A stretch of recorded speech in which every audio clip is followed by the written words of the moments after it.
12월 11일 금요일 다니엘 11장 36절부터 45절까지의 말씀입니다. 교만의 가장 큰 약점은 만족을 모른다는 것이지요. 교만의 끝에는 무엇이 있는지 가늠하지 못할 때가 많습니다. 교만은 마치 살아있는 암덩어리와 같습니다. 처음에는 교만을 제어할 수 있는 것처럼 느끼지만 자신도 모르는 사이에 교만에 삼켜진 자신의 모습을 발견합니다. 교만은 자기가 주인이라는 생각에서 한 걸음 더 나아가 창조주가 되려는 헛된 망상입니다. 교만은 하나님이 가장 미워하시는 것이지요.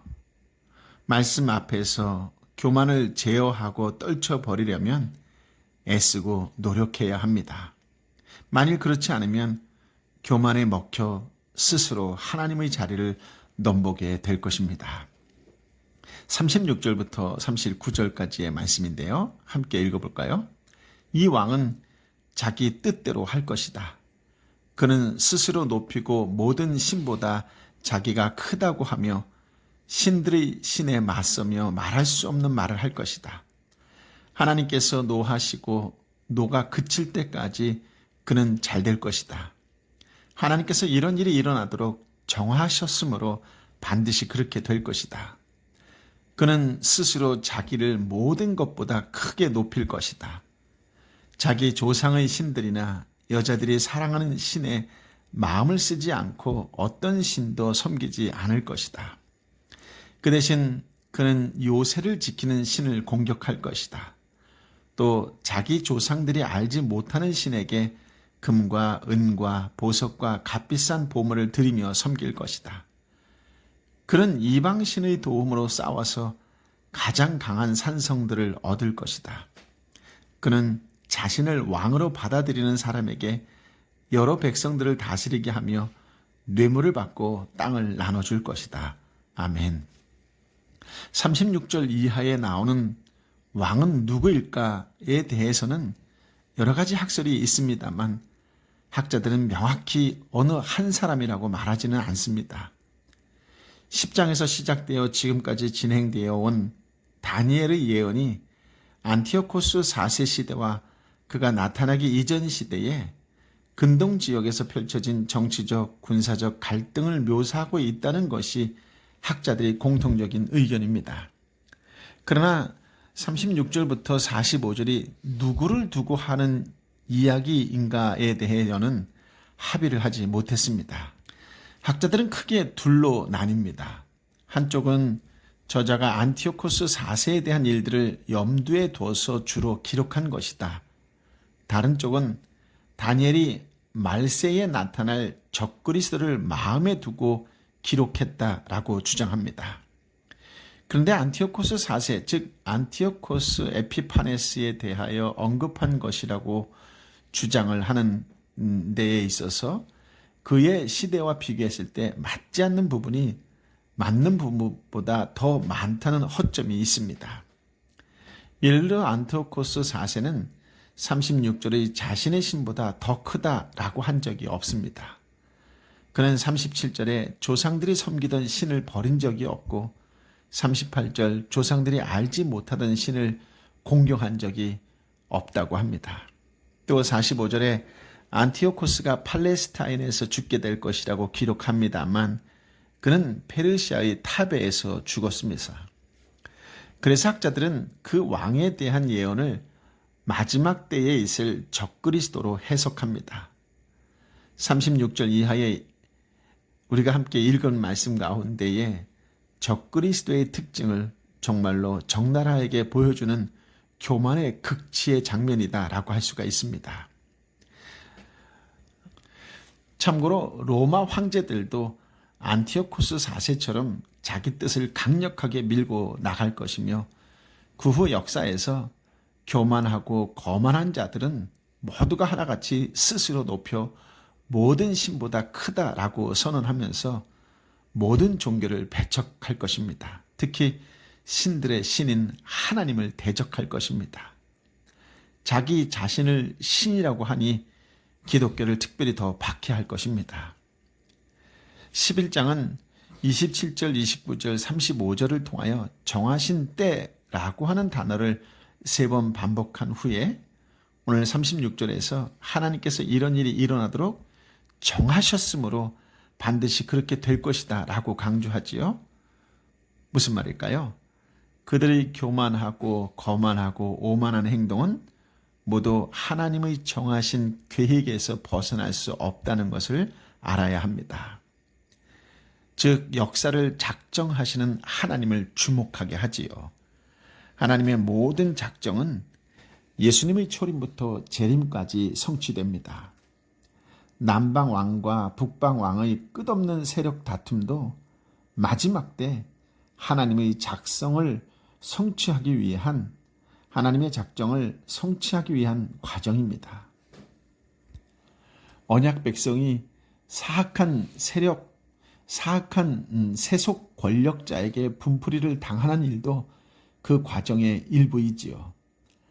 악인의 형통함을 사용해서 언약 배반자를 심판하시는 것이라고도 할 수 있습니다. 하나님은 결단코 역사에 무관심하지 않으십니다. 모든 역사를 주관하셔서 작정하신 일을 이루십니다. 그분께서 작정하신 혹독한 시련기는 언약 배반자의 마음에 있던 반역성을 폭로하는 역할을 하지요. 동시에 언약의 신실한 자들의 신앙을 연단하고 정결케 해서 마침내 순결한 신앙인으로 드러내는 역할을 합니다. 하나님을 대적하여 스스로 높이는 자들은 조상들의 신이든 여인들의 신이든 모두 무시합니다. 거만한 그들이 유일하게 공경하는 것은 자기를 신적 인물로 높여줄 요새를 지키는 신, 즉 강한 신입니다. 원하는 바를 성취하고 획득할 힘을 주는 존재라면 낯설지라도 기꺼이 숭배합니다. 그는 이방신의 도움으로 싸워서 가장 강한 산성을 얻을 것이라고 하지요.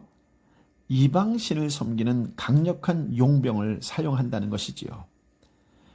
BC 63년에 예루살렘을 점령해서 이스라엘을 로마 지배 아래 둔 폼페이우스도 마찬가지입니다. 패전국 신보다 자기가 더 힘이 세어서 승리했다고 생각한 그는 두려움 없이 지성소를 성전을 짓밟았습니다.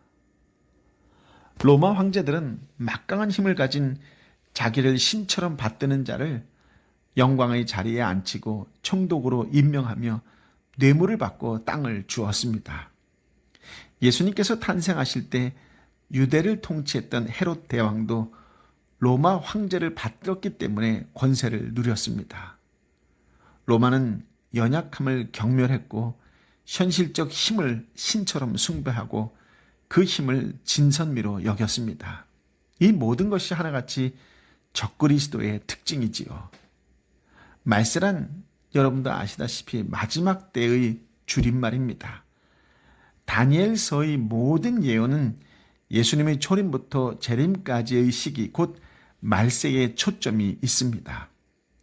성경의 모든 예언이 성취되는 말세에는 남방왕과 북방왕의 전쟁은 계속됩니다. 1차 삼두 정치기 폼페이우스와 카이사르의 파르살로스 전투나 2차 삼두 정치기 안토니우스와 옥타비오스의 악티엄 해전도 이스라엘 남방과 북방왕 사이의 전쟁이었습니다. 전쟁을 통해 로마는 강력한 해일처럼 주변을 삼켰지요. 40절부터 45절까지인데요. 함께 읽어볼까요? 마지막 때가 되면 남쪽 왕이 북쪽 왕을 칠 것이다. 그러면 북쪽 왕은 전차와 기마병과 많은 배를 거느리고 회오리 바람처럼 빠르고 강하게 그를 치러 올 것이다.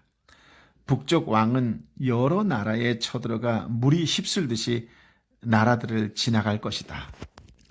북쪽 왕은 또 영광스러운 땅에 들어갈 것이다.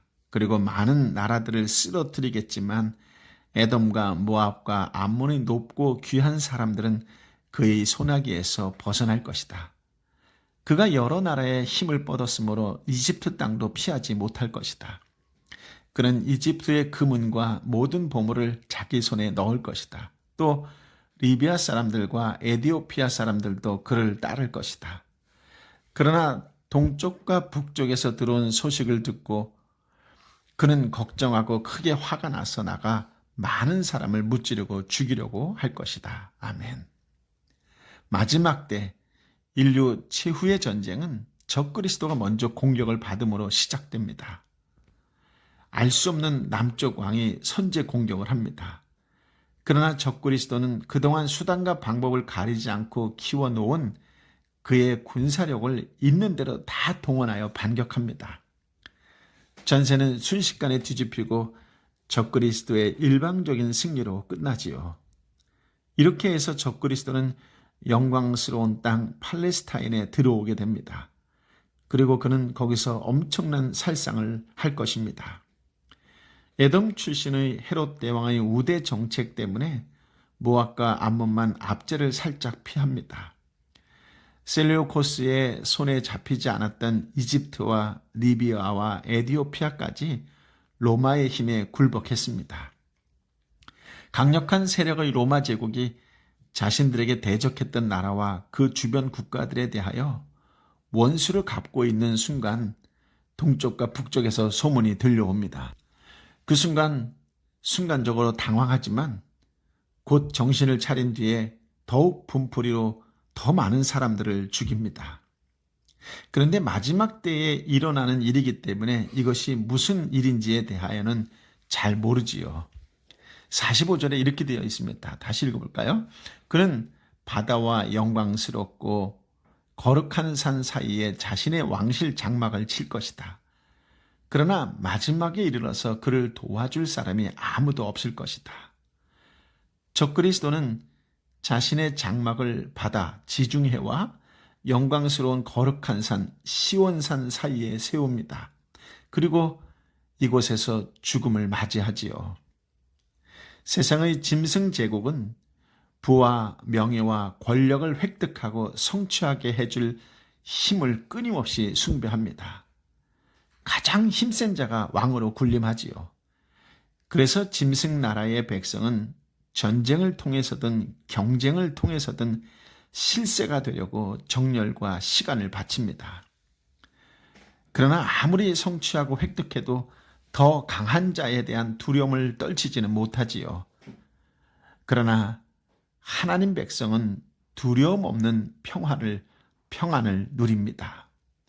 하나님의 은혜가 궁극의 힘이자 진선미라고 고백하며 세속의 힘보다 하나님의 은혜를 추구합니다. 역사를 통해 언약을 배반하지 않고 끝까지 신뢰하는 것이 최상의 지혜라는 사실을 배웁니다. 스스로 높아져서 실세가 되려는 세속 백성과 구별되게 살지요. 어떤 상황에서도 하나님의 은혜에 의존하여 살기 때문에 그는 끊임없이 영적 전투를 할 것입니다.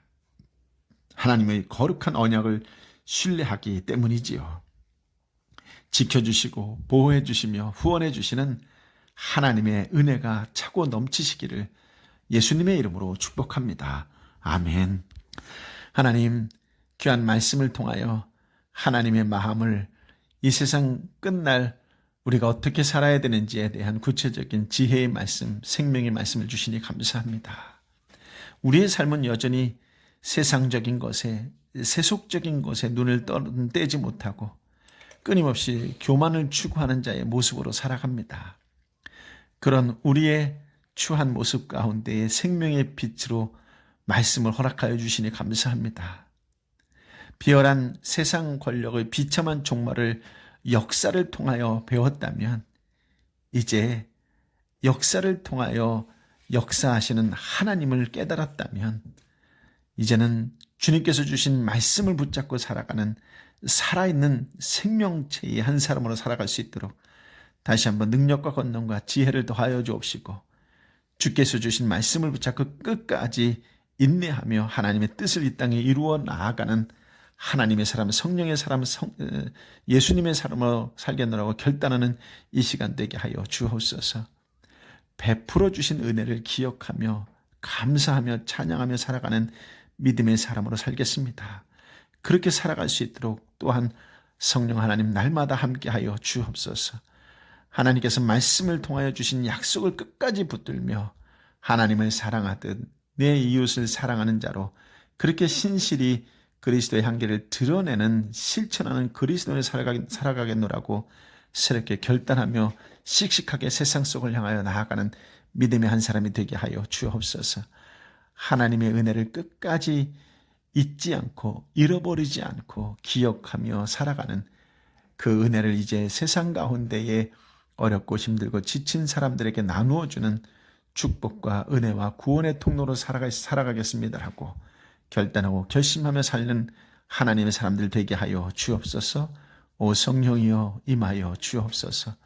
이제는 우리 주님 예수 그리스도의 은혜와 아버지 하나님의 크신 사랑과 성령 하나님의 위로 역사 교통하심이 주님 다시 한번 은혜를 부어 주옵소서.